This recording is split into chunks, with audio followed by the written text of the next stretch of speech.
안녕하세요. 오늘 저희가 함께 살펴볼 자료들이 이게 좀 마음 한구석을 콕콕 찌르는 그런 질문을 정면으로 던지더라고요. 바로 나의 마지막은 어떤 모습일까? 하는 질문이요. 보내주신 자료들을 보니까 첨단 의료기술 덕분에 우리 수명은 길어졌는데 오히려 삶의 마지막 페이지는 완전히 다시 써야 하는 상황이 된 것 같아요. 조금 무겁게 들릴 수도 있겠지만 오늘 이 이야기는 결국 어떻게 마지막까지 나답게 살 것인가에 대한 어쩌면 가장 중요한 삶의 기술에 관한 이야기일 겁니다. 네, 맞아요. 그 호상, 즉 복되게 생을 마감했다는 말 있잖아요. 근데 이게 정말 옛말이 되어가는 것 같아요. 많은 분들이 99까지 팔팔하게 살자가 잠자듯 편안하게 가고 싶다, 이런 꿈을 꾸시는데 보내주신 자료들은 그게 얼마나 비현실적인 판타지에 가까운지 아주 냉정하게 보여주더라고요. 의학의 발전이 죽음을 막아주는 게 아니라 오히려 죽어가는 과정을 아주 길고 복잡하게 만들었다는 그런 역설이죠.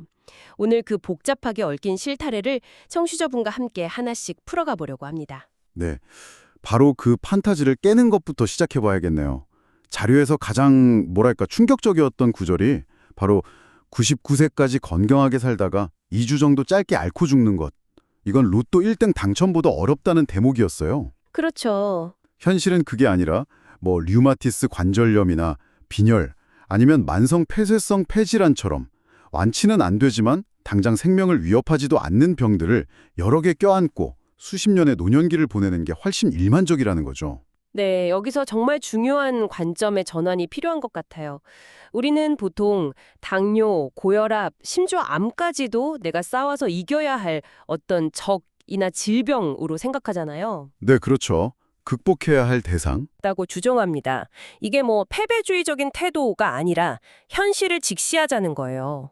노화라는 게 단순히 달력의 숫자가 늘어나는 게 아니라 내 몸의 기능이 서서히 닳고 삐걱거리면서 다양한 질병과 함께 기력이 쇠해가는 아주 구체적인 과정 그 자체라는 의미입니다. 그 말씀은 우리가 당뇨나 암처럼 특정 질병 하나하나와 싸운다고 생각하지만 사실은 노화라는 거대한 파도 자체와 마주하고 있다는 거네요. 이건 질병을 보는 관점을 완전히 뒤집는 이야기인데요. 맞습니다. 그리고 그 거대한 파도의 끝, 즉 임종의 장소에 대한 통계도 참 씁쓸했습니다. 마음속으로는 다들 익숙한 내 집, 내 방에서 마지막을 맞이하고 싶어 하는데 실제로는 열의 7이 8은 병원에서 사망한다는 현실 말이죠. 바로 그 지점이 어쩌면 현대인이 마주한 비극의 시작점일 수 있습니다. 집에서의 죽음과 병원에서의 죽음은 단순히 와이파이가 터지냐 안 터지냐의 차원이 아니니까요. 하하, 그건 아니죠. 네, 이건 한 인간의 마지막 존엄성, 삶의 질, 그리고 결정적으로 남겨진 가족들의 슬픔의 형태와 깊이까지 완전히 바꿔놓는 거대한 갈림길인 거죠. 그렇다면 그 병원에서의 죽음이 구체적으로 왜 그렇게 문제가 되는 걸까요? 자료를 보니까 가장 먼저 환자 본인의 삶의 질 문제를 아주 신랄하게 지적하더라고요. 수많은 튜브에 연결되고 낯선 기계음 속에서 희미해져가는 의식을 붙잡고 있는 마지막 몇 주, 몇 달이 과연 의미 있는 삶의 연장일까? 보내주신 연구들은 아니다라고 아주 단호하게 이야기하고 있었어요. 그렇죠. 그리고 그 고통이 환자 본인한테서 끝나지가 않아요. 이게 마치 전염병처럼 남겨진 가족들에게로 번져갑니다. 자료에서는 외상 후 스트레스 장애, PTSD나 장기 애도 장애 같은 좀 무서운 정신의학적 용어까지 등장하더라고요. PTSD까지요? 네. 한번 생각해 보세요. 차가운 기계랑 무표정한 의료진에 둘러싸여서 사랑하는 부모님의 마지막을 그냥 무력하게 지켜봐야만 했던 경험? 그게 어떻게 따뜻하고 평화로운 애도의 과정으로 이어지겠습니까? 오히려 깊은 죄책감과 트라우마로 남는 경우가 훨씬 많다는 겁니다. 병원에서의 마지막이 환자 본인뿐만 아니라 남은 가족에게까지 이렇게 깊은 상처를 남긴다니 그냥 운명이라고 받아들이기엔 너무 무거운 문제네요. 특히 중환자실의 현실을 다룬 부분은 더 냉정하게 다가왔어요. 입실 기준은 엄청 까다로운데 막상 고령 환자의 경우 생존 퇴원율은 그리 높지 않다는 데이터는 많은 생각을 하게 만들더군요. 맞아요. 자료는 죽음에 이르는 과정을 몇 개의 좀 섬뜩한 단계로 나누어 설명하기도 합니다. 첫 단계는 거동이 불편해져서 외출이 불가능해지는 사회적 사망. 내 세상이 집안으로 좁혀지는 거죠. 사회적 사망. 다음은 침상에서만 생활하게 되는 생물학적 사망. 이제 내 세상이 침대 위로 축소됩니다.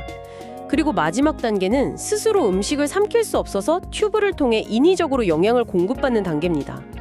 바로 이 지점이 현대의학이 죽음의 과정에 얼마나 깊숙이 개입하게 되었는지를 아주 상징적으로 보여주는 장면이죠. 자연스러운 쇠약의 과정을 인위적인 생명 유지로 바꾸어 놓은 겁니다. 자, 이렇게 좀 암울하고 복잡한 현실을 듣고 나니 솔직히 좀 막막한데요. 다행히 자료에서는 우리가 이 거대한 흐름 앞에서 그냥 손 놓고 있지 않도록 몇 가지 구체적인 해결책을 제시하고 있죠. 준비가 필요하다는 것입니다. 근데 이게 단순히 마음의 준비를 하라는 식의 그런 감상적인 이야기가 아니에요. 아주 구체적이고 실질적인 행동 지침들이죠.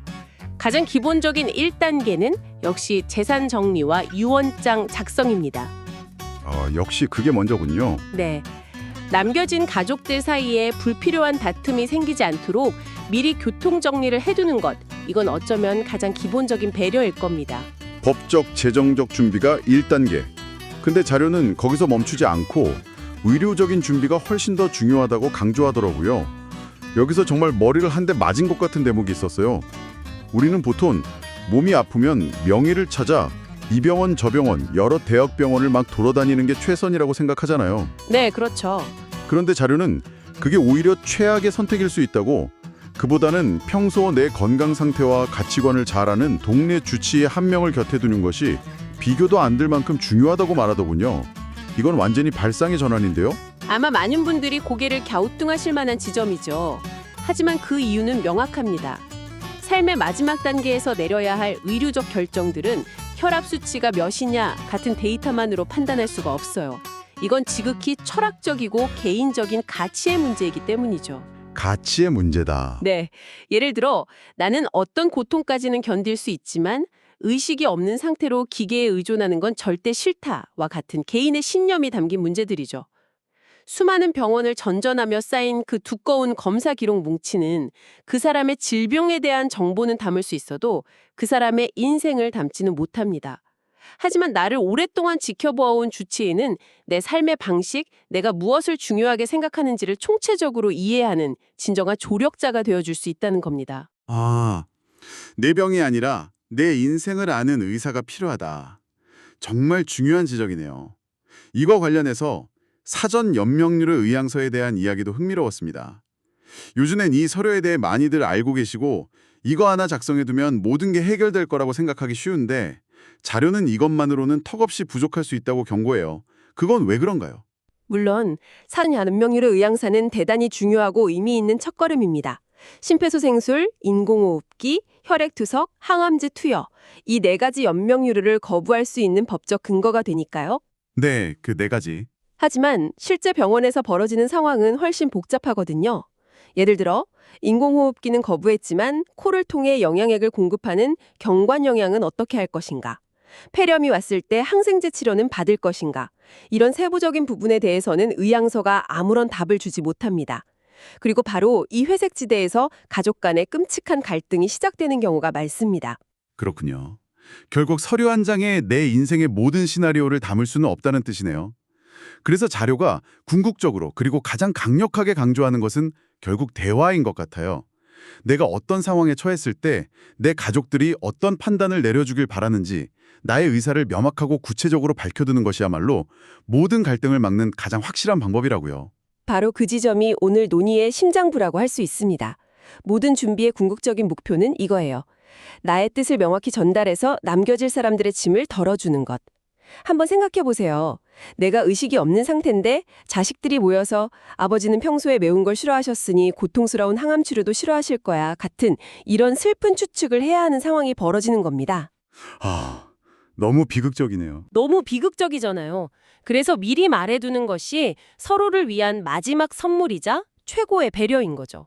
나는 의식이 없는 상태에서 기계에 의존해 1년 이상 살고 싶지 않다거나 견딜 수 없는 고통이 계속된다면 제발 나를 재우고 통증 완화에만 집중해달라는 식의 구체적인 소통이 반드시 필요합니다.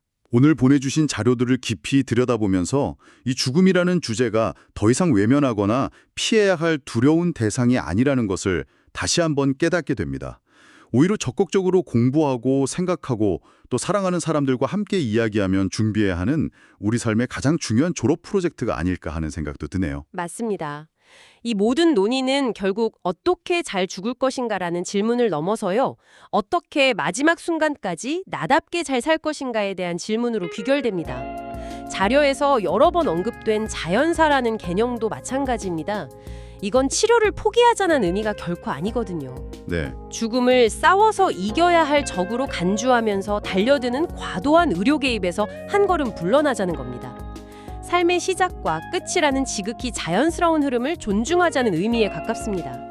마지막까지 나의 존엄을 지키면서 내 삶의 마침표를 스스로 찍을 권리에 대한 이야기인 셈이죠. 오늘 이야기를 들으신 청취자분께서 스스로에게 그리고 가장 사랑하는 사람에게 던져보실 만한 질문을 하나 남기면서 마무리할까 합니다. 자료는 시종일관 본인의 의사를 명확히 밝히는 것의 중요성을 강조했습니다.